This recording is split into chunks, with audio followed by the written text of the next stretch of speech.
我用一张低劣的破格子布构建出藏天、藏地、藏众生。这唐三藏却被高考老师打了个不及格，只因这个世界想象力早就跑偏，构建不出踏碎凌霄的齐天大圣，开天辟地的盘古大神，只能构建低劣巨石星奥和沼泽飞蛇。50分，最低卡牌大学录取线是60分。怎么，你想顶撞老师？我做评分老师20年，经手卡牌没有10万也有8万，从没看错过。不学成熟模板，非要标新立异，最后构筑出来的全是毫无战力的垃圾。我给你50分，是为你好，免得你以后拿着这种废卡上战场，白白赴死。刘老师，龙国卡牌教育的核心，不是鼓励创新吗？卡牌最终的评判标准，不是实战吗？你只是因为我的构造不在你的认知范围内，就断定它没有战斗力。刘老师，你做了20年评分老师，难道不是误人子弟了整整20年吗？我操，他疯了吧？敢这么骂主考官？刘承安出了名的古板，这小子完了。但他说的没毛病啊，凭什么老师没见过的就是废卡？好，很好。你说实战才是标准，你说我误人子弟，那我给你一个证明自己的机会。最近正好有一场国际高中生卡牌友谊赛，普通高中学生本来没资格报名，但我可以给你写推荐信，去赛场上向所有人证明，是我错了。国际友谊赛，这不是让他去送死吗？今年龙国第一场就抽到英狼队，连续10几年的冠军。英狼队那些卡族一个比一个邪门，他这张废卡上去，怕是连卡面都保不住。英兰队，这个世界不是觉得樱花国的神话才配横压东方吗？那就让他们看看真正的华夏神话，开大师有多不讲道理。好，拿着它去国际赛报名处，希望你的嘴能和你的卡派一样硬。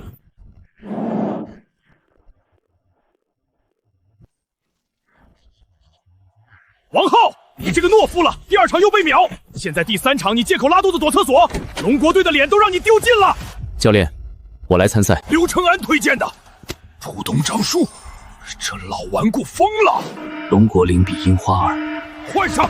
司马的卡是什么？上去就躲，能拖1秒是1秒，别再被秒了。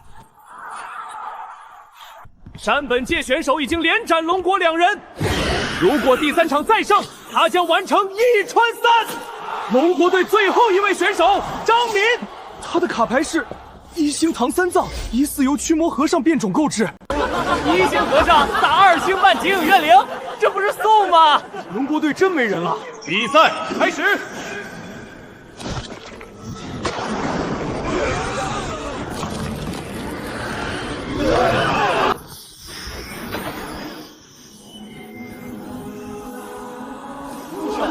漂亮，可这能打吗？景影怨灵撕碎他。佛光护体，这不是正宗卡牌才可能自带的能力吗？有点意思，可精神攻击你挡得住吗？景影怨灵，精神震爆！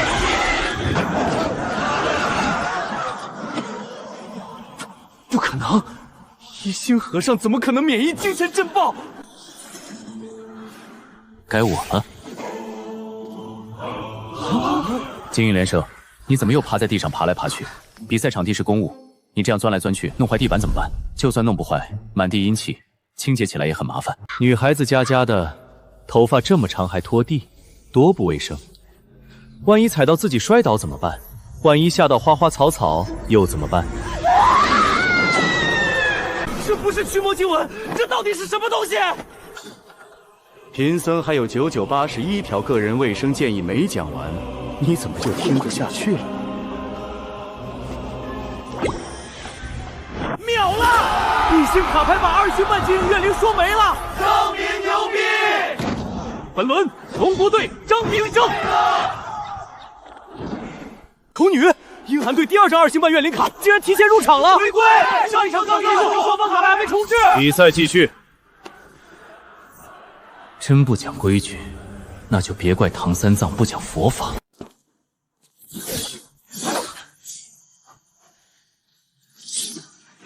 刚才那一击根本没留手，可恶！血头女必杀，怨念烟影杀。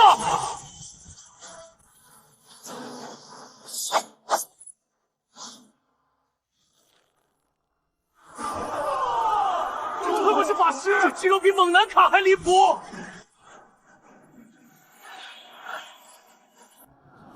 那袈裟里缝的是什么？铅块，至少10吨。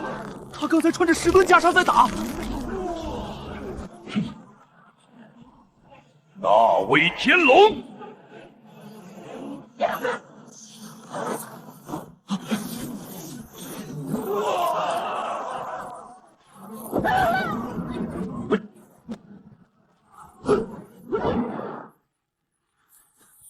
阿弥陀佛。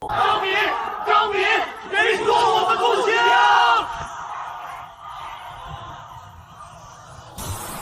这才是唐三藏真正的底牌。大威天龙度化，击败妖鬼灵系卡牌后，可将其收服，转化为总属卡牌。这不是赢一场比赛，这是越打越富。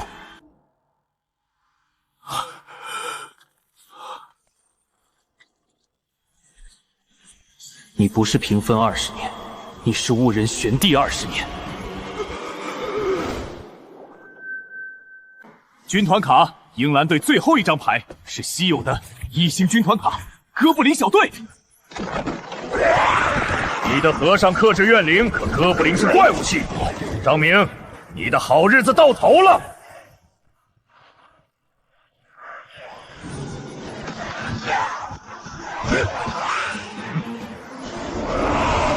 不妙！军团卡的核心洞穴无法被攻击，哥布林源源不断，唐三藏的灵力正在快速下降。唐三藏是全世界独一张，输了就再也没有了。当初构筑唐三藏时，留下过一个未完成的模块——禅杖。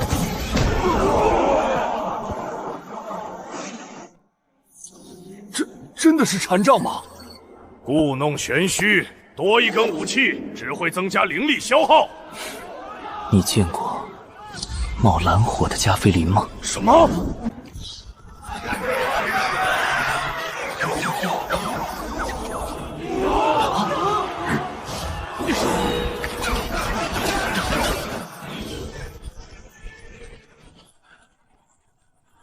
不可能！为什么这种范围攻击消耗反而比拳脚更低？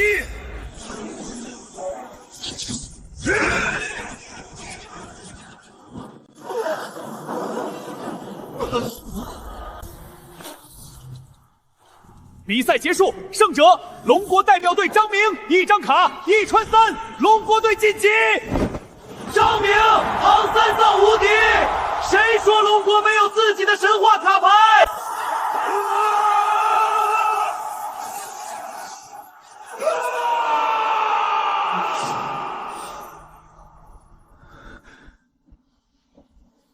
我漂亮吗？猎头女，这里是精神空间，被度化的卡牌可以在这里重新编辑塑造。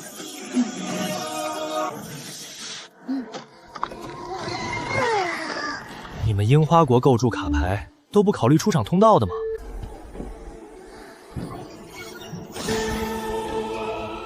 二星贞子状态已度化，可进行2次重构。醒了，我昏迷了多久？下一场比赛什么时候开始？吴亮和许浩退赛了，队伍人数不足，我们无法继续参赛。张明同学，我叫林哥，表现龙腾卡牌学院特区导师，你在比赛中过学院最高级别审核，龙腾学院正式向你发出特招邀请。张明君，天昭院同样愿意特招你，每月10瓶顶级精神恢复1剂，所有已探索虚灵副本优先进入。天照院所有秘传卡牌图鉴向你开放，只要你加入樱花国籍，这些条件立刻生效。1000万美现金年度奖学金，全球卡牌数据库开放 ，A 级以下虚灵禁区自由探索。张明，真正的天才应该站在世界最顶尖的平台，而不是被一个落后的体系埋没。龙腾没有那么多钱，但学院愿意倾尽所有资源培养你。龙国现在很弱，所以才更需要自己的天才。张明同学，年轻人要有国际眼光。2名队友突然退赛，也是因为这些人。卡牌无国界，只要能为全人类做贡献，在哪里发展都一样。卡牌无国界，那樱花国为什么不把八岐大蛇的购置核心交给龙国？西洋为什么不公开他们的神圣卡牌图鉴？龙国卡牌是在边境拿命抵挡虚灵时，怎么没见他们无国界？张明，你还年轻，不要太偏激。选择更好的平台是对自己的天赋负责。识时务君者为俊杰，你应该知道，一艘正在下沉的船不值得你们陪葬。不用说了。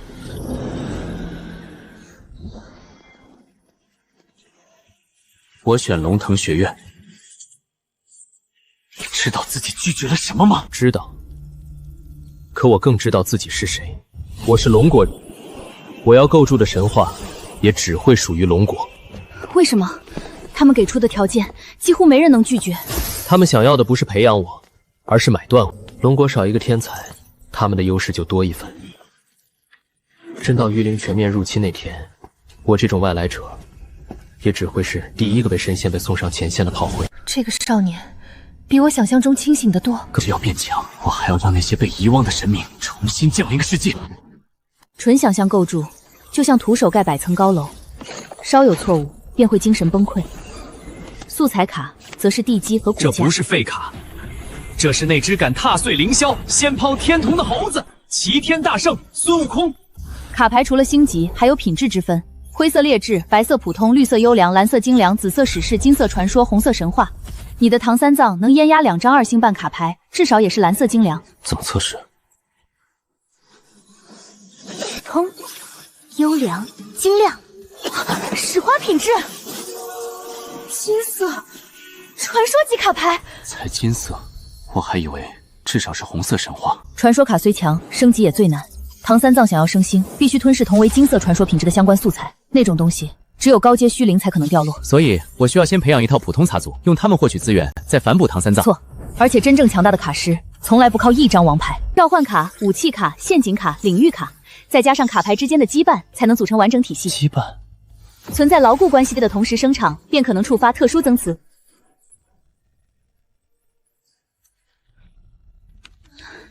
瘦弱的猴子，生锈的铁棒，七彩石。齐天大圣当然不是几张低级素材承载的，但大圣成佛之前也曾是一只从石中诞生、一路披荆斩棘的猴子，先构筑雏形，再慢慢升星。又一张传说卡，这小子造传说卡，怎么跟别人印名片一样？领域的核心不是召唤，而是规则。什么规则能让弱者拥有挑战强者的资格？血条、翻滚、弹反、韧性、处决，只要技术足够强，一滴血也能屠神。品质不重要，能让5星怪物也按照我的规矩挨打就够了。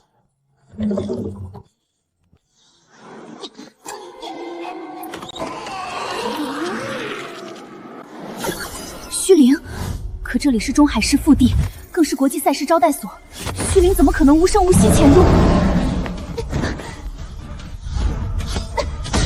小心，有虚灵！铁冠新娘。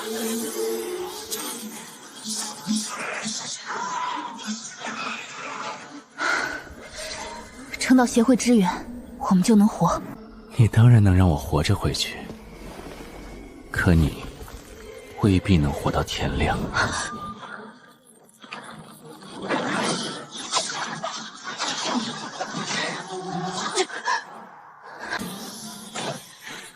这些虚灵是你的卡牌。自创3星禁卡，百余夜行。等你们全部死后，世界只会知道是龙国防守不力，导致虚灵袭击祭赛，会借着保护各国人员的禁。至于张明这个不肯低头的天才，也会死在这场意外里。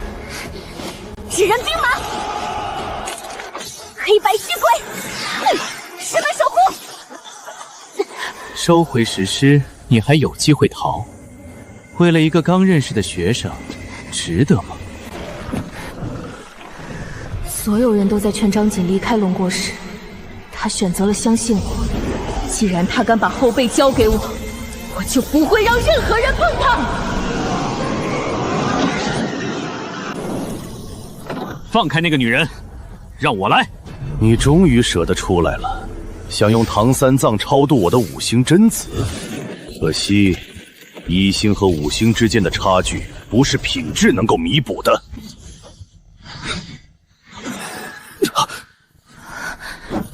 又一张金色传说，一只1星毛猴也想打我的5星史诗吗？你有正常打，没有。所以我不跟你正常打。领域展开，魂！这就是你的领域，让所有人看清楚你的猴子有多不堪一击！魂系游戏从来不看谁的血厚，只看谁先失误。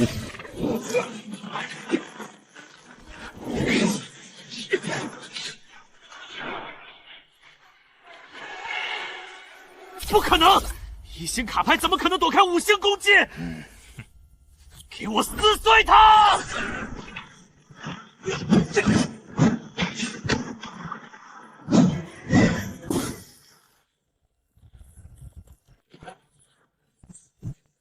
你的操作再完美又怎样？我可以失误无数次，你却只能失误1次。谁告诉你我只能躲？这是什么？弹反。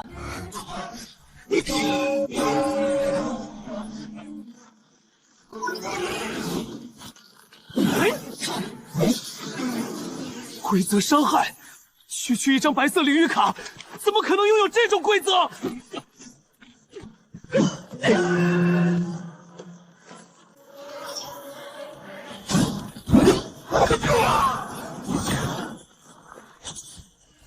你说的没错，我只能失误1次，可惜从头到赵尾，我1次都没失误。一张唐三藏已经让自己遭到暗杀，若是外界知道1天内构建了2张传说卡，还用1星逆斩5星，只会引来更疯狂的敌人。一个精神失常的樱花人擅自制造禁卡袭击招待所，凶手已经伏法，案件到此为止。可他背后或许还有势力。我说到此为止。亚威独自击败5星虚化卡，辛苦你了。佐登发动袭击时，金正海明明也住在招待所，那么多人被杀，他却始终没有出现。偏偏佐登刚死他就到了，今晚真正想让他死的人，或许从来不止佐德一个。金副会长，我想申请紧急专列，立刻返回龙童学院。启动专列需要消耗大量虚晶，只有护送 S 级人才或者处理 A 级。5星虚化卡首次出现在龙国腹地，战斗数据必须尽快送回学院，若以后再出现伤亡，好了，为了龙国安全，特事特办。既然知道金正涵有问题，为什么还告诉他我们的路线？你是故意的。紧急专列是金正涵当着所有人的面批准的，我们若在途中出事，他第一个脱不了干系。他心里越有鬼，越要保证我们安全到达。你真只有18岁？不然呢？战斗冷静，心思缜密，还能瞬间看穿我的安排。你该不会是从未来重生回来的吧？你还知道重生？龙腾学院收藏着许多大灾变前的上古典籍，学者认为人类历史经历过3次断代。第一本记录神话纪元，人类可以摘星拿月；第2本记录王朝纪元，人类修炼内力；第3本记录科技纪元，人类使用手机与核弹。如今，则是卡牌纪元。你们研究的挺严谨，几本网络小说硬是让他们拼出了一部人类文明史。这帮学者不去写书，实在可惜。林导师，听说你也招到了学生，还是从国际友谊赛捡回来的？刘导师今年招了谁？天启城苏家，苏清雪。林导师好。苏家很厉害，龙国最古老的卡牌世家之一，苏清雪更是这一代公认的天之娇女。今天天色已晚，请大家在这里休息，祝各位做个好梦。考试已经开始了，今晚能不能有地方住，得靠我自己亲手构建。可场地就这么大，按正常房屋占地算，至少1半新生会被挤出去。每人只有2张空白卡，也就是说，我最多只能失败1次。地面占地最小化，垂直承重。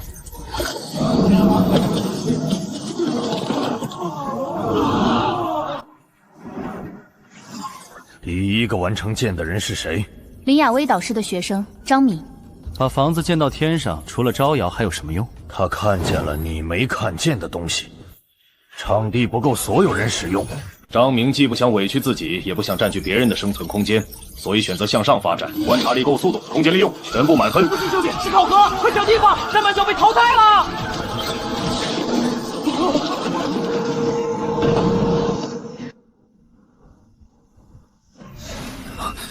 不行，撑不住了，这么大的建筑，每一秒都在吞我的精神力。我刚打完几场，又连续构造2张新卡，精神力早就快见底了。再这样硬撑下去，空中地缘会塌。张明的精神力正在快速下降，张宇这并会快速控，一旦借助失控，会立刻被淘汰。他身上恐怕连一枚补充精神力的虚晶都没有。规则就是规则，没资源也是实力不足的一种。你的庭院很特别，我可以下来看看吗？你不是已经飞上来了吗？1000淤晶参观费。想用钱收买我？10万虚晶。不同意，我现在就走。苏同学，您这说的是什么话？同窗之间参观学习，怎么能叫收买？快请进，今晚这座庭院，您想看哪里就看哪里。我刚才还真以为他不在乎钱，千万奖学金都能拒绝，嘴上还全是家国大义。结果现在看来不是不能被收买，只是价格还没高到让他心动。不用虚晶便会发光的电灯，可以自动调节温度的房间，柔软的像云朵一样的床垫，还有能自动拱水的浴缸。这是何种能量？电。失落文明使用的能源。算是吧。你对古代文明的了解似乎远超学院教授。略懂。比我家的雪狐王迷毛还舒服。你竟然拿虚身王的皮当床垫？有什么问题吗？没问题。10万玉虚不是白送你的，我只是不希望你因为贫穷这种无聊的理由提前淘汰。我更想在最后一场亲手击败你。那你恐怕要失望了。我这个人收钱办事，既然拿了你的虚晶，就只能负责把你送到第2名了。我等着。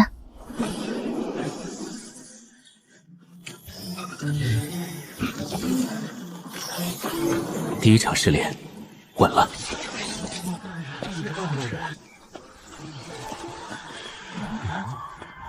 这里是龙腾学院百草园，第2场试炼，炼制精神力药剂凝神露，限时3个小时，每人3张空白卡，失败3次，直接淘汰。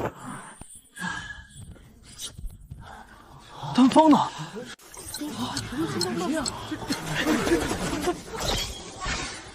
一个连卡牌高中都没读过的人，恐怕连行神草长什么样都不知道。林导师，你的天才这次怕是要原形毕露了。炼药确实是张明最大的知识盲区。昨晚虽然看过凝神录的介绍，却没有完整丹方，现学已经来不及了。丹炉、火焰，自己不会炼丹，为什么非要亲自炼？专业的事情当然应该交给专业的人。太上老君，炼丹鼻祖。神农氏，遍尝百草。这个世界的丹药效果虽强，味道却一个比一个难吃，所以还得加上一位能将任何食材化腐朽为神奇的神仙。融合。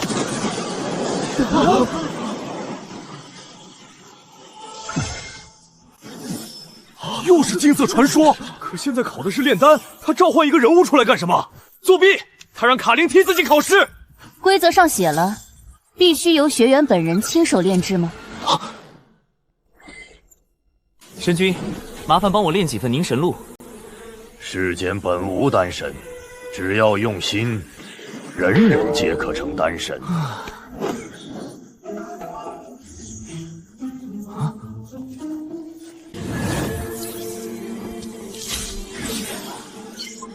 龙血紫荆草，这3株灵药随便拿出去1株，都足以让高阶炼药师抢破头。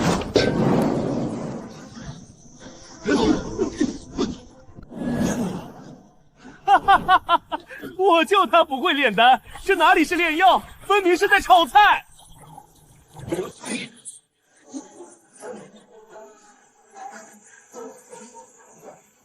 大道至简，返璞归真，以天地为炉，以万物为丹，起锅！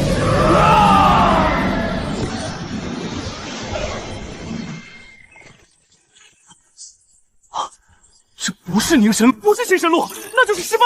它当然不是形神路，这是所有星级卡士都能服用，药效足以媲美5星精神药剂的极品九转仙灵露。啊！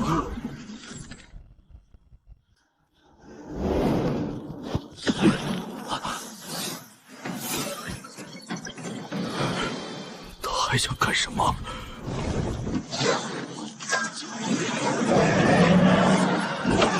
神品赤龙淬体丹，服用一枚便能让卡士拥有正面对抗虚兽的力量。连续2炉全是施宝神丹，这已经不是运气，这是彻底碾压整个时代的丹道。神君，考试要的是凝神路，你练的东西再厉害，不符合题目，我一样得被淘汰。凝神路太简单，没意思。还剩15分钟，现在立刻马上给我练！年轻人，脾气不要这么急躁。15分钟太久，贫道本想等到最后几秒再展现真正的技术。给我做！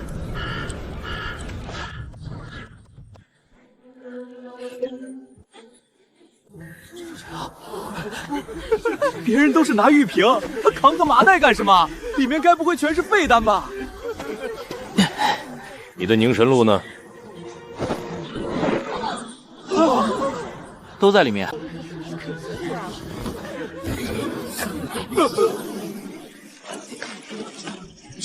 极品，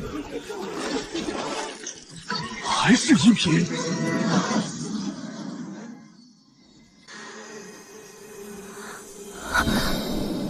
我拼尽全力才练出1颗极品、1颗上品和1颗中品，而张明练了整整1麻袋极品。学员张明，极品凝神露1242枚，九转现形露9枚，神品赤龙淬体丹9枚，第2场试炼第1名。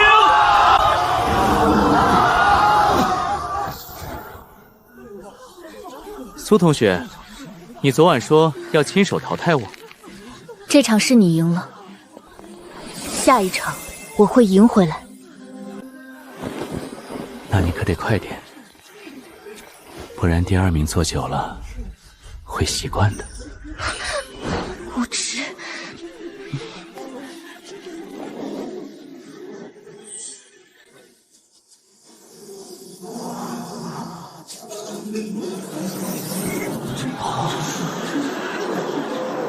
第3场，污染区脱离，3天内凭自身能力抵达指定集合点，即为通过。张明，左侧是破败小超市，右侧是房产中介和奶茶店。货架已经空了，只剩下一地褪色的包装袋，还有那些干涸发黑的污迹。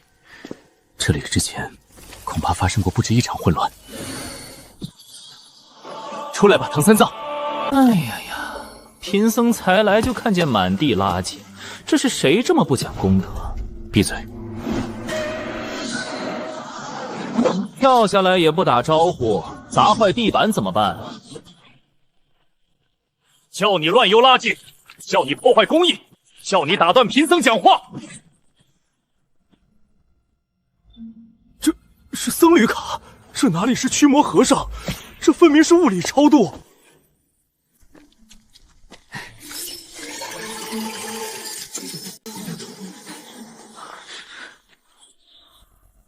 A13区域检测到大量虚灵活动，医院内部至少30只1星虚灵，还有2星半首领级虚灵反应。这个家伙！佛国苦照。唉，贫僧的佛光是用来净化邪祟的，不是给你当灯泡的。传说卡铃铛望名灯用，这小子是真不把传说当传说啊！没感觉，还是没感觉。再来1颗，算了。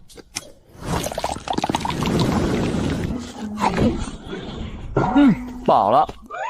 那可是神品淬体丹，他当糖豆吃。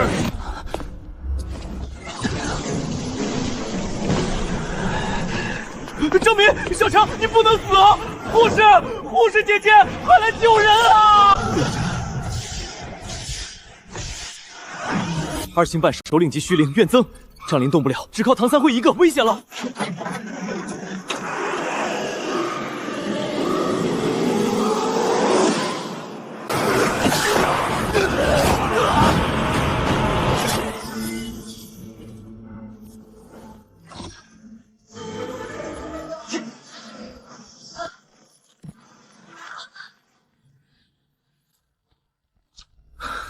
神品丹药，后续还挺大。我的五感变强了，力量也在往身体里灌，连周围空气的流动都能感觉得一清二楚。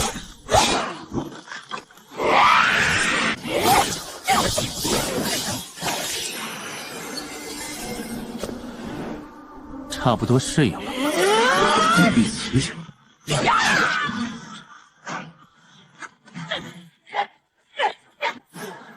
徒手打虚灵，那可是2星半首领级虚灵啊！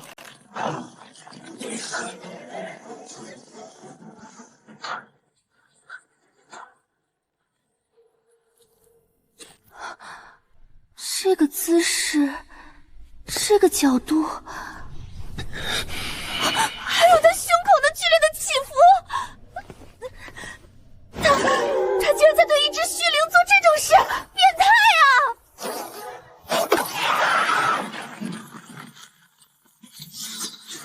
发了，这些素材简直就是为景影怨灵重构准备的。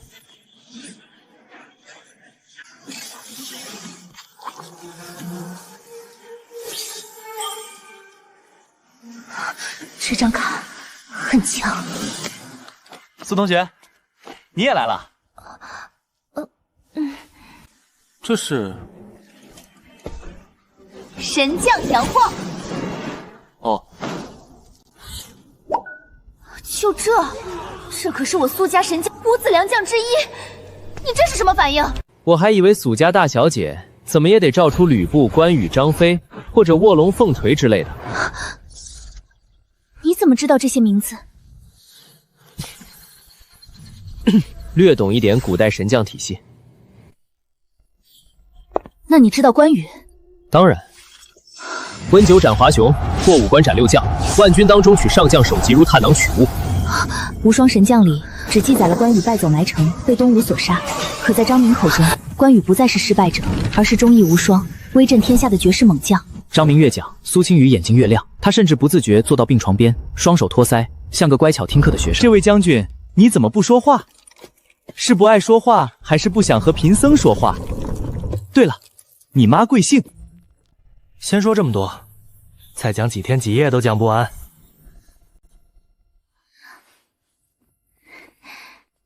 张明，谢谢你。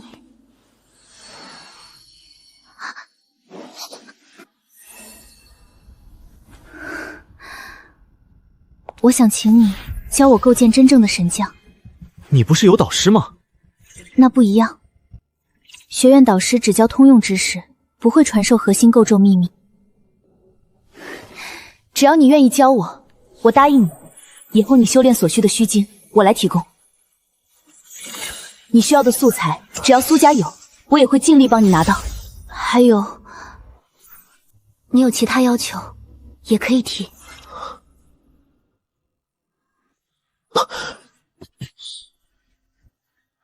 教你可以，但不用叫师傅，容易惹麻烦。好。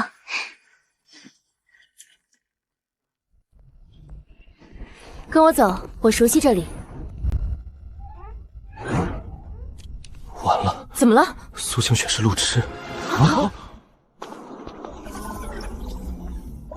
他从小运气太好，每次迷路都能误打误撞抵达目的地，所以他坚信自己方向感很好。苏同学，我们是不是走反了？没有。可是这里我完全没印象。我也没印象，但我感觉快到了。唉。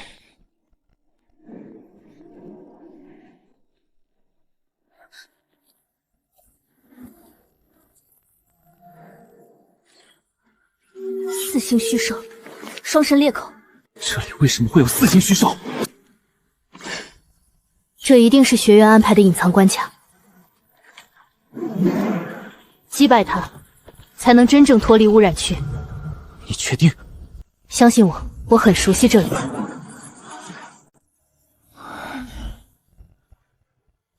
那就打。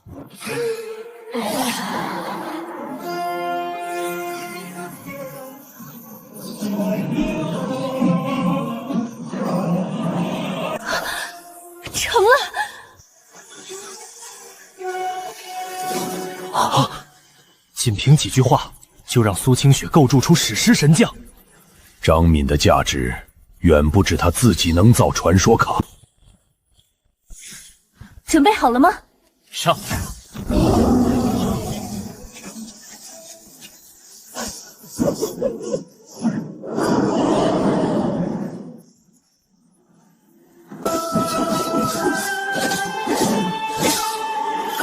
青龙斩！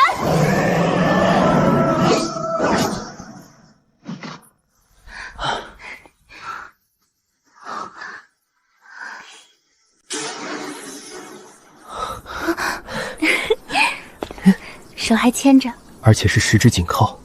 我的脸好像有点这手软的不像话，掌心还因为刚才的战斗微微发热，近到能听见彼此的呼吸。近到苏清雪身上那股淡淡的冷香，轻轻缠上了我的鼻尖，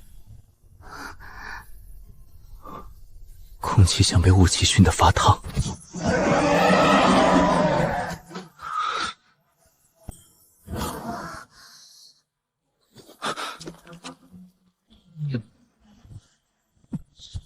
看来，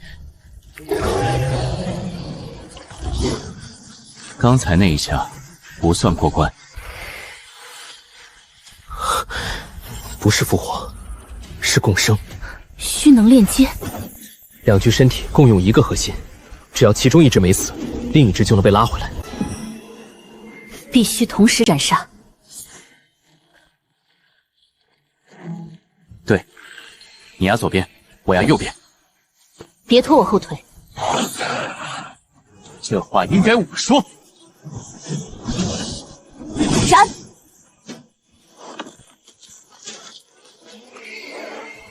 张明，小心！别动，叫冰剑将至。数3声。好，3、2、1。动手！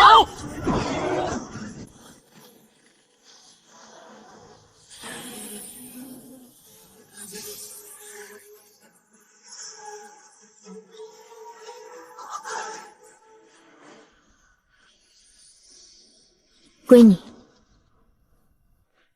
这么大方？这次是你先看出机制，没有你，我最多只能拖住他们。苏同学，你突然这么讲道理，我有点不适应。你想还我？那倒不用，我适应能力很强。这些品质太低，拿来占地方。苏同学，别看不起低阶素材。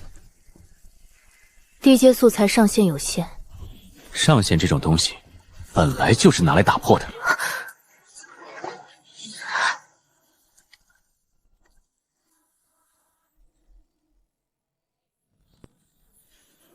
这不像出口。试炼污染区会伪装出口，真正的出路往往藏在最危险的地方。你确定？我看过学院资料。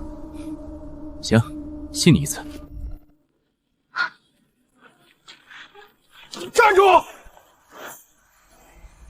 恭喜两位成功完成污染区试炼。导师，出口在这边？当然不是。我的意思是，出口已经由学院临时开启，两位表现非常优秀，现在可以安全撤离。我说了，是试炼的一部分。哦。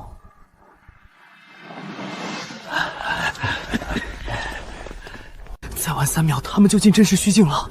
把那条路封死。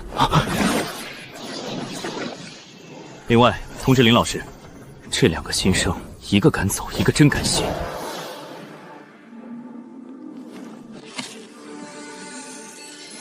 分裂，共生。如果把这粒核心用在裂口女身上，怎么了？没什么，我只是突然想到一件事。什么事？也许我能造出一张真正意义上的双生煞气。不对，裂口女确实能用，可双生之际最契合的根本不是裂口女，而是那张一直被她压在最深处的底牌——天命人。分裂，共生，毫毛，分身。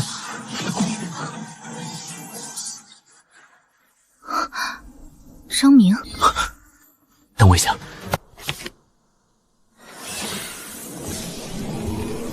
你现在就升级？素材和卡牌契合度这么高，放过才是犯罪。我见过谨慎到极点的制卡师，也见过疯狂对素材赌概率的赌徒，但像张明这样刚从污染区出来，路都没走稳就敢当场升级传说卡的，也第一次见。更离谱的是，他脸上居然没有半点紧张。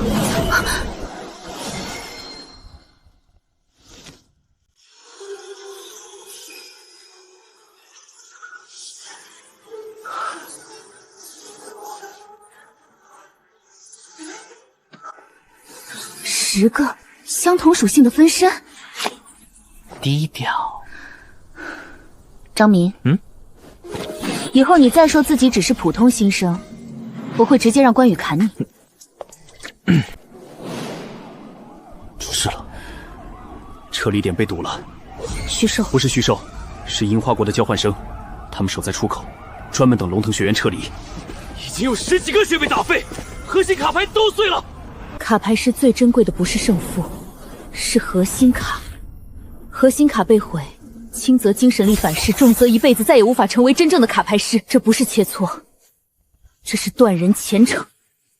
导师不出手，院长有令，这是学员战，我们不能插手。那正好，我还没打够。等等，你又要干什么？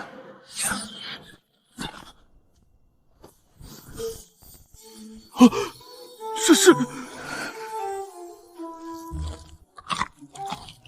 有点状态。你知道到这一把值多少虚金吗？反正不是我买的。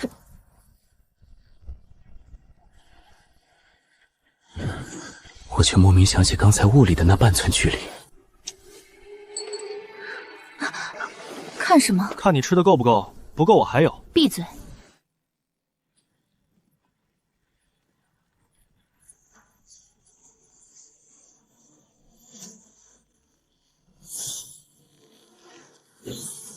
走。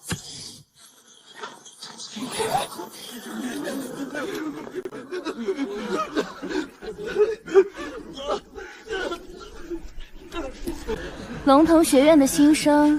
就只有这点本事，真可怜啊！还有谁想来试试？我可以让你们亲眼看看自己的梦想碎掉时是什么颜色。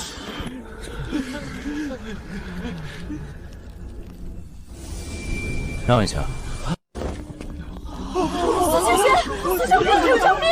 他们来了！